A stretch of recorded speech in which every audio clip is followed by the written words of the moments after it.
తాకట్టులో ఉన్న బంగారాన్ని విడిపించి ఆ రోజు ఆన్లైన్ రేటుకే మేము కొంటాం. Sharma gold company. నమస్కారం, వెల్కమ్ టు సుమన్ టీవీ. నేను గీతాంజలి. ప్రస్తుతం మనతో పాటు ఇస్కాన్ నుంచి ప్రణవానంద ప్రభుజీ ఉన్నారండి. అలాగే వారిని డైరెక్ట్ గా ప్రశ్నలు అడిగేందుకు, వారికి ఉన్నటువంటి సందేహాలు నివృత్తి చేసుకునేందుకు కొంతమంది యువతని ఆహ్వానించాము. ఈ రోజుల్లో చూస్తున్నాం కదా, స్పిరిచువాలిటీ, ఆధ్యాత్మికత అనేది యువతలు ఎక్కువగా పెరగటం కావచ్చు, దైవారాధనలో వాళ్ళు ఉండడము, దైవం గురించి కొన్ని విషయాలు తెలుసుకోవటము, వారికి ఉన్నటువంటి సందేహాలు నివృత్తి చేసుకోవడం చూస్తున్నాం. అందులో భాగంగా ప్రణవానంద గారిని రిక్వెస్ట్ చేశాము. ఖచ్చితంగా వారికి సమాధానాలు ఇస్తామన్నారు. వారిని స్టూడియోకి ఆహ్వానించాము. అలాగే వారు అడిగేటువంటి ప్రశ్నలు ప్రత్యక్షంగా మీరు కూడా వినండి, మీ సందేహాలు కూడా నివృత్తి అవుతాయని భావిస్తున్నాం. ప్రభుజీ నమస్కారం అండి. హరే కృష్ణ. హరే కృష్ణ. మీ అందరికి కూడా స్వాగతం అండి. గురుజీ, నా పేరు శివ, పెద్దపల్లి డిస్ట్రిక్ట్ నుంచి వచ్చాను. నా ప్రశ్న ఏంటంటే, ఇప్పుడు నిత్యం దేవాలయానికి వెళ్ళేటప్పుడు మనం మాంసాహారం తింటే దేవాలయకు రావద్దని చెప్పేసి అంటారు.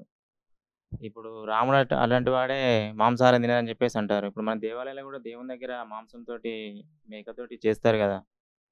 అలాంటప్పుడు భక్తులు మేము పోతే మమ్మల్ని లోపలి గుడిలోకి రానివ్వరు.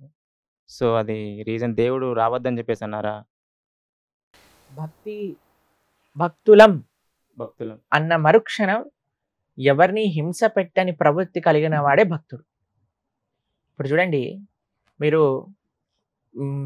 ఒక వ్యక్తి అన్నారనుకోండి, నాకు మీరంటే చాలా ఇష్టం అండి అని అన్నారనుకోండి. మీ పిల్లలు రాగానే పాట్ అని చంప మీదకి వెళ్ళి ఒకటి లాగి పెట్టారనుకోండి, అప్పుడు మీరు ఏమంటారు?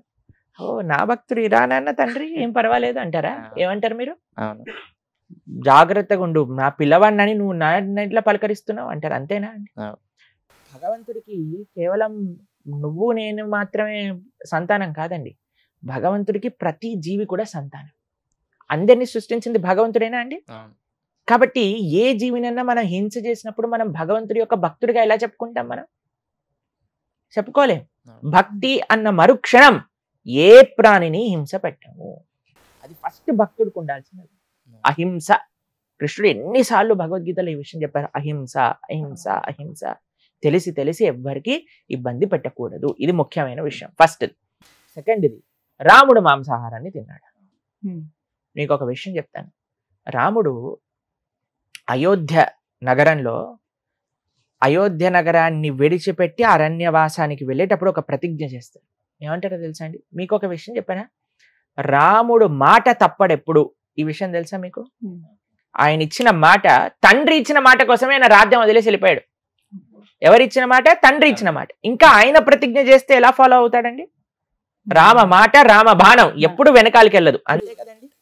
రాముడు ఒక ప్రతిజ్ఞ చేస్తాడు, నేను ఈ అరణ్యవాసంలో ఉన్నంత సమయం సాధువుగా నార బట్టలు వేసుకొని కంద మూలాలు మాత్రమే స్వీకరిస్తాను అని అయోధ్య నగరంలో ఉన్నప్పుడే ప్రతిజ్ఞ చేసి రాముడు వెళ్ళాడు. కాబట్టి చాలా మంది అరణ్యవాసంలో ఇక్కడ తిన్నాడు అక్కడ తిన్నాడు అని అట్లా ఏం ప్రమాణం లేదండి. సంస్కృతము శాస్త్రము చదవటం వల్ల అర్థం కాదండి. శాస్త్రము గురుముఖత విన్నప్పుడు అర్థమవుతుంది. ఇప్పుడు చూడండి, మీకు మెడికల్ కాలేజ్ బుక్స్ ప్రతి షాప్ లో ఉంటాయి. మీరు వెళ్ళి నేను అన్ని మెడికల్ కాలేజ్ బుక్స్ అన్ని చదివేశాను, నేను ఇప్పటి నుంచి డాక్టర్ అని అంటే ఎవడైనా ఒప్పుకుంటాడండి? ఇది చెప్తే అలాంటి డాక్టర్ దగ్గరికి మీరు వెళ్తారా అండి? వెళ్తారా? మీరు చెప్పండి. వెళ్ళరు కదా. మీరు ఒకరు అన్నారు అనుకోండి, నేను మొత్తం సివిల్ ఇంజనీరింగ్ బుక్స్ చదివేశాను, నేను మీ ఇల్లు కడతాను. నేను అనుకో, అరే మా ఇల్లు కట్టకరా, పక్కింటి ఇల్లు కట్టు, కూలిపోయింది అనుకోండి, మా ఇదంతా అయిపోతుంది. అంతే కదండి. కాబట్టి చాలా మంది ఇలా మాట్లాడే వాళ్ళందరూ ఏదో వాళ్ళంతటా వాళ్ళు ప్రయత్నం చేసి ఇక్కడ అది ఉంది అక్కడ ఇది ఉంది అని చెప్పేవాళ్ళు. కానీ ఎప్పుడైతే మనం ఆచార్య పరంపరాముఖతగా మనం తెలుసుకుంటాం, అందుకే కదా స్కూల్ ఎందుకు, కాలేజ్ ఎందుకు, ఇంత చదువుకోవటాలు ఎందుకు, టీచర్ దగ్గరికి వెళ్ళి యూనిఫామ్ వేసుకొని కూర్చొని టీచర్ చెప్పినట్టు విని చేతుల పైన కర్రతోటి దెబ్బలు తిని ఆ గుంజీలు తీసి బెడ్ పైన నించొని నీల్ డౌన్ చేసి ఎందుకు ఇన్ని కష్టాలు, ఇంత పెద్ద పెద్ద బ్యాగులు మోసి ఇంట్లోనే బ్రహ్మాండంగా కూర్చొని చదువుకోవచ్చు కదా. లేదు, ఒక డిసిప్లిన్ కావాలి, టీచర్ చెప్పింది వినాలి. ఆ శ్రద్ధ ఎప్పుడైతే ఉంటుందో అప్పుడే నీకు చదువు అబ్బుతుంది. కాబట్టి మనం కూడా ఎప్పుడైతే ప్రామాణికమైన ఆచార్య పరంపర ద్వారా కృష్ణుడేంటి రాముడేంటి వాళ్ళ తత్వములేంటి తెలుసుకుంటామో అప్పుడే మనం జీవితంలో బాగుపడాలి. రాముడు ఎప్పుడూ మాంసాహాన్ని తినలేదు. టెంపుల్స్ లో కూడా చేస్తారు కదా. ఈ ప్రశ్నకు ఆన్సర్ చెప్తాను. బలివ్వటము అని కొన్ని ప్రదేశాల్లో ఆచారంగా ఉంటుంది. ఇక అదే అడుగుతున్నాను మీకు. ఒక అమ్మవారి గుళ్ళో మీరు బలించారనుకోండి, అమ్మ అన్న మరుక్షణమే, అమ్మ అంటే ప్రేమ స్వరూపం, అంతే కదండి. అమ్మ అంటే తల్లి అంటే ప్రేమ కదండి. ఒక తల్లి ముందెళ్ళి నువ్వు ఒక ప్రాణిని బలిస్తున్నావంటే ఆ అమ్మ యొక్క హృదయం బాధపడుతుందా ఆనందపడుతుందా? బాధపడుతుంది. అంతే కదండి. అసలు పశు బలి అని అంటారు. ఏంటి బలి ఇవ్వాలి అని కానీ మీరు ఆలోచిస్తే పశువుని కాదండి, మనిషిలో కూడా పశువుగా ఉండే కొన్ని ప్రవృత్తులు ఉంటాయి. అందుకే మనం అంటాం కదండి, ఎప్పుడైనా ఎవరైనా పిచ్చి పిచ్చిగా బిహేవ్ చేశారనుకోండి, మనిషివా పశువువా అంటే. అవునా? తిట్టారా మీరు ఎవరైనా అలా? తిట్టారా మీరు? కాబట్టి మనిషివా పశువువా అన్న పశుత్వం ఉంది చూడండి, దాన్ని భగవంతుడికి బలి ఇవ్వాలి. ఆ ఏవైతే చెడు గుణాలు ఉన్నాయో వాటిని అమ్మవారికి ఇవ్వాలి, కానీ పశువుని తెచ్చి బలి ఇవ్వకూడదు. కాబట్టి అది చాలా తప్పు. ఎవ్వరూ దాన్ని స్వీకరించారు. కాబట్టి సాత్వికమైన ఆరాధన, సాత్వికమైన భగవద్ ఆరాధనే శ్రేష్టము. ఇది చాలా ముఖ్యం. హరే కృష్ణ.